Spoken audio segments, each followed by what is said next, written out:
This is a beginners guide for buying a real estate. अगर आप नए व्यक्ति हो जो रियल एस्टेट पहली बार खरीद रहे हैं तो मैं आपको एक ऐसी टिप्स दूंगा जो आपको हमेशा जिंदगी भर काम आएगी ये चीज रियल एस्टेट खरीदने के लिए। फर्स्ट पॉइंट है स्टे काम। आपको काम रहना है। आप कोई सब्जी नहीं खरीद रहे हो या कोई छोटा मोबाइल फोन नहीं खरीद रहे हो, आप खरीद रहे हो रियल एस्टेट, यानी कि आप करोड़ रुपए डालने वाले हो।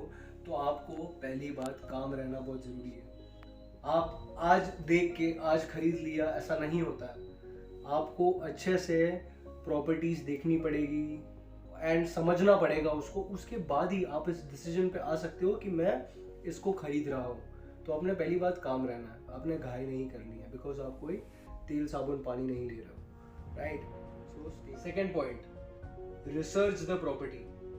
आप कोई भी प्रॉपर्टी लेने वाले हो उसके पहले उसके बारे में रिसर्च कीजिए। आप घर से बाहर निकल रहे हो उसके पहले आपको आपका होमवर्क करना जरूरी है।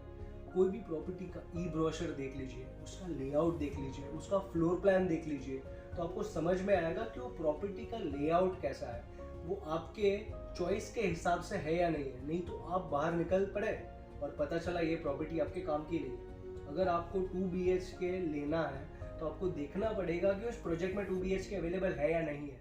आजकल 2 BHK मिलते हैं, 500 फुट का भी 2 BHK मिलता है, 700 फुट का भी 2 BHK मिलता है। लेकिन 500 फुट का 2 BHK मैच बॉक्स जैसा होगा, तो वो आपको पसंद अगर नहीं आएगा तो वो देखने का मतलब ही नहीं है। Why to waste your time.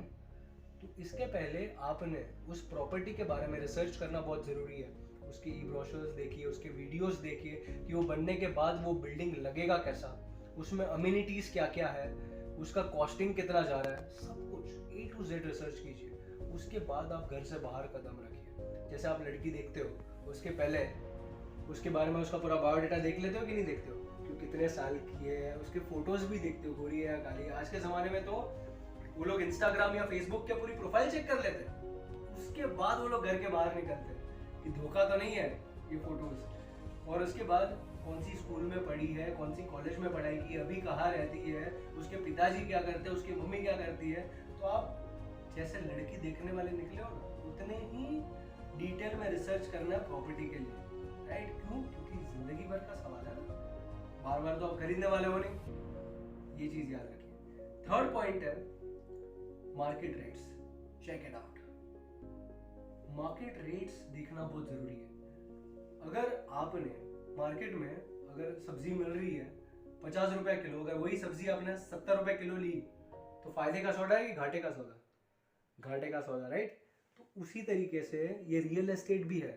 अगर आपको कोई प्रॉपर्टी लेनी है जिसका मार्केट रेट 2.5 करोड़ चल रहा है, वही प्रॉपर्टी का आपने 3 करोड़ दे दिया तो 20% आप लॉस में चले गए। तो उसके लिए आपने मार्केट रेट चेक करना। मार्केट रेट आप कैसे चेक कर सकते हो?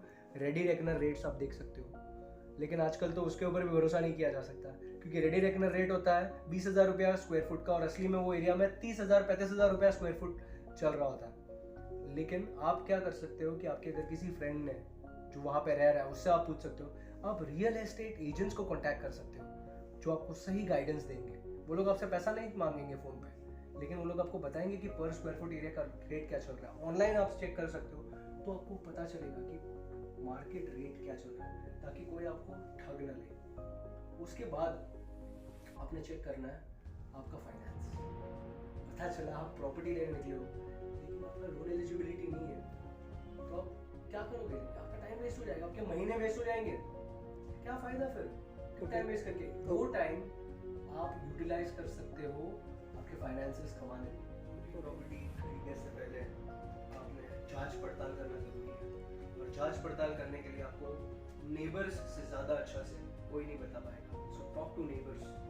जो भी प्रॉपर्टी है जहाँ पे आप लेने वाले हो उसके आजू बाजू वालों से बात कर लीजिए, पूछिए कि ये प्रॉपर्टी कैसी है, ये लेने लायक है कि नहीं, यहाँ पे आप रह रहे हो आपको कैसा लग रहा है। वो इंसान आपको राइट गाइडेंस देगा, अनटिल अनलेस वो उसका सेलर नहीं है। तो उससे आपको पूछना है कि ये क्यों बेचना चाहता है, क्या वो कर्जे में डूबा हुआ है या कोई लिटिगेशन तो नहीं है प्रॉपर्टी में। उसके अलावा ये प्रॉपर्टी में कोई सुसाइड तो नहीं हुआ है, ठीक है, नहीं तो पता चला बहुत नेगेटिव वाइब्स आएगी वो प्रॉपर्टी में आने के बाद। कभी भी कोई प्रॉपर्टी आप ले रहे हो तो किसी समृद्ध व्यक्ति की लोगे तो उससे वो पॉजिटिव वाइब्स बढ़ी रहती है। एक इंसान है अगर वो प्रॉपर्टी में प्रॉस्पर कर गया है तो उसकी प्रॉपर्टी में आओगे, आप भी प्रॉस्पर करोगे। तो ये चीज़ को ध्यान रखना बहुत जरूरी है। नेबर्स से पूछेगा। उसके बाद आपने रिस्क फैक्टर्स भी देखना है। अगर वो प्रॉपर्टी में लिटिगेशन या डिस्प्यूट है तो आपके पैसे पानी में चले जाएंगे। इमेजिन करो वो प्रॉपर्टी पे बैंक का कर्जा है जो 2 करोड़ रुपया उसको भरना बाकी है और आपने वो प्रॉपर्टी का पैसा दिया, टोकन दिया और आपने पैसा खो दिया। क्यों? क्योंकि आपने पहले चेक नहीं किया कि उसमें क्या रिस्क इन्वॉल्व है। हालांकि रियल एस्टेट में कोई रिस्क नहीं होता है, लेकिन अगर वो प्रॉपर्टी पे डिस्प्यूट चल रहा है या किसी 2-3 लोगों के नाम पे है वो प्रॉपर्टी और वो मर चुके हैं और फिर उनके बच्चों के नाम पे ट्रांसफर हो चुका है और आपने किसी एक पार्टी से खरीद लिया without checking the legal clearances and all, एक लॉयर रख लीजिए गाइस। आप 3 करोड़ की प्रॉपर्टी ले रहे हो, 30,000 रुपया क्या 1 लाख रुपया भी अगर लॉयर को देना पड़े तो आप दे दीजिए गाइस, क्योंकि 3 करोड़ रुपए रिस्क पे डालने से बेटर है 1 लाख रुपया रिस्क पे। And the last point is guys negotiate. Indians लोग फेमस है नेगोशिएशन के लिए। कहीं पे भी जाए हम नेगोशिएट करते हैं।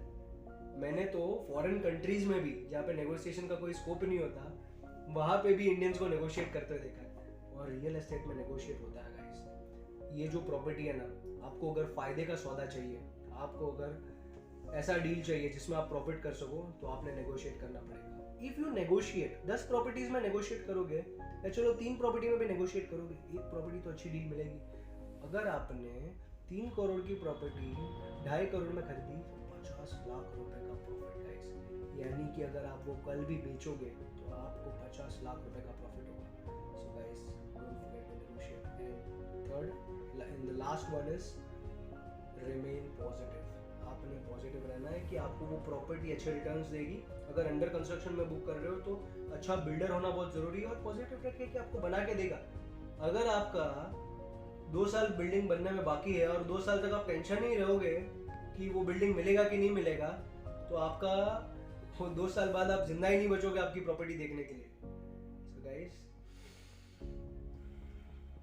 काम डाउन, योगा कीजिए, एक्सरसाइज कीजिए, सब्र रखिए, आपको आपकी प्रॉपर्टी मिल जाएगी।